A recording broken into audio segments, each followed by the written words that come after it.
Yan mga katropa, nakabili tayo ng isda, tsaka 2 kilo. pusit. Dami yan.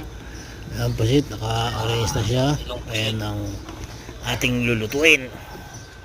Maya maya Ito na natin mamaya. ayusin lang natin to Pusit mga tropa. at sasalansanin. Ayan na mga Magluluto tayo.